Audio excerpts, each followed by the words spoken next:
When you leave the international airport of Rio de Janeiro and head towards the south of the city, which is where all the beaches are, you pass a sprawling informal settlement called Mare. It's one of hundreds of neglected shanty towns like this in Rio. It goes on for miles. But when you pass by there today, all you see is this wall.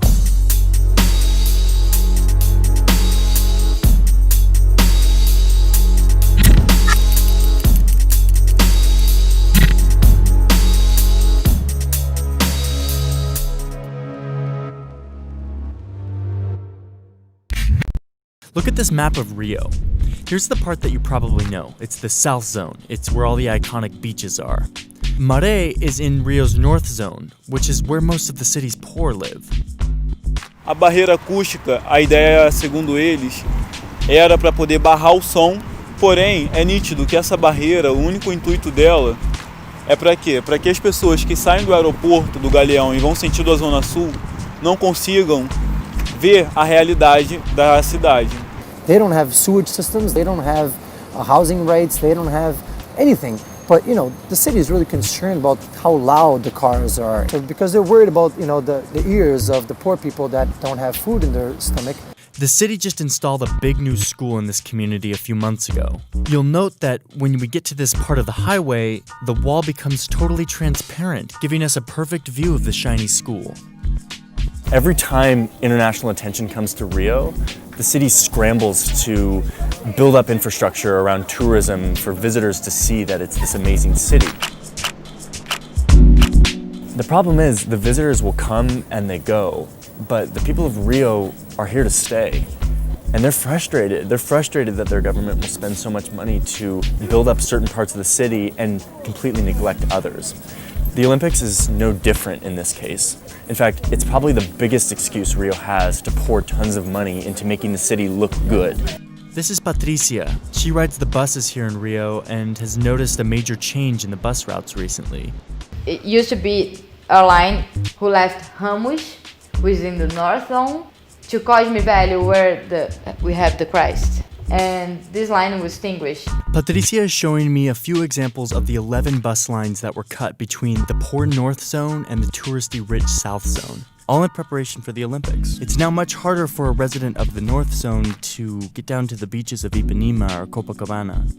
So why cut the bus line? If all of these black people, poor people, barefoot people are there, it's like, no, we have to clean this.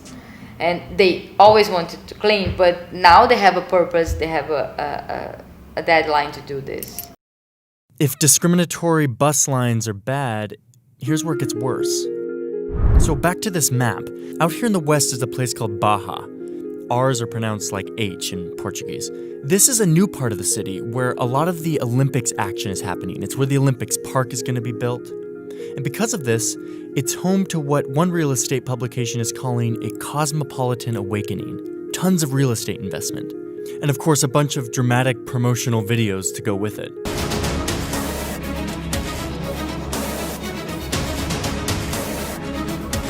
There's this one guy named Carlos Carvalho.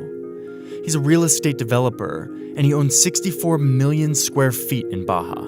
Last year, in a series of interviews with big publications, Carvalho sketched out his dream for Baja.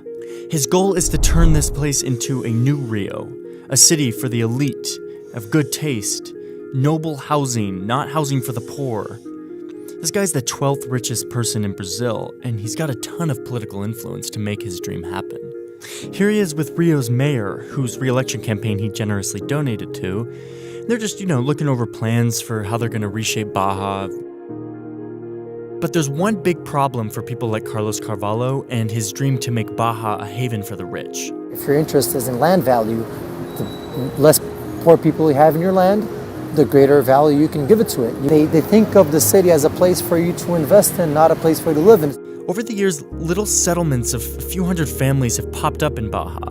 It's usually workers unable to find affordable housing and creating communities of their own. These places have been around for decades, and many of them have gained legal status for their property. But to the luxury-minded developers of this new part of town, these informal settlements represent a barrier to their plan. So when the Olympic Park was planned for this area of Rio, It wasn't much of a surprise when the city came in with eminent domain eviction orders, telling these communities that they would be moved to public housing complexes, usually far out of sight of any international visitors. Most communities left, some happily taking the money that the city gave them. Some mounted intense but failed resistance. But I visited one community that didn't give up on the fight to keep their homes. Quando falaram que as Olimpíadas ia ser no Rio de Janeiro, nós já sabíamos que nosso problema ia aumentar.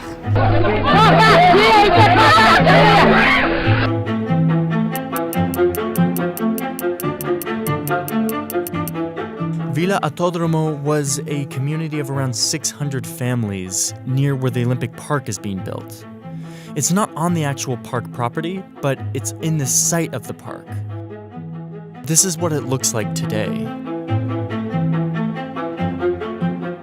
People chose to go there because there was no drug trafficking or militia. It was very safe, very good sense of community, near jobs, near schools. It's hard to know that when you just visit the community, but you kind of get a sense of that by seeing the people who are still resisting, because they're holding on to that memory and they want to keep some of that alive. After years of fighting with the city hall, only 20 families of the original 600 remain in this community. Fierce protesting and a flurry of international press got the mayor to finally concede, saying that the 20 families could stay on condition that the city would build them nicer-looking homes, lest, heaven forbid, the international community catch a glimpse of the real Rio.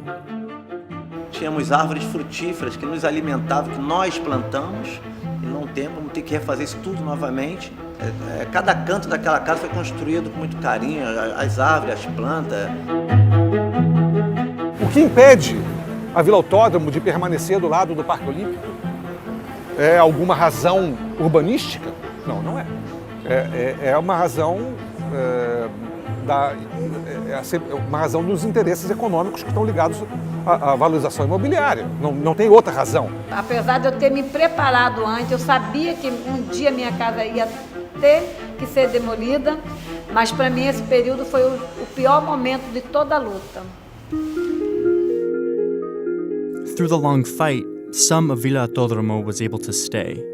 But this is rare. Most communities that receive eviction orders no longer exist.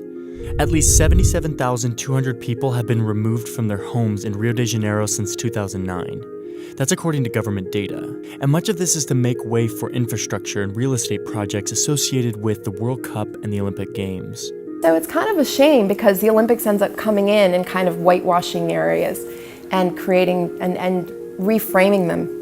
And, you lose a lot of the personality of the city. Of course, there have been numerous benefits to the people of Rio thanks to the Olympics investments. New bus lines, revitalizations of old parts of the city, museums, parks. This stuff will make life better in the city for sure.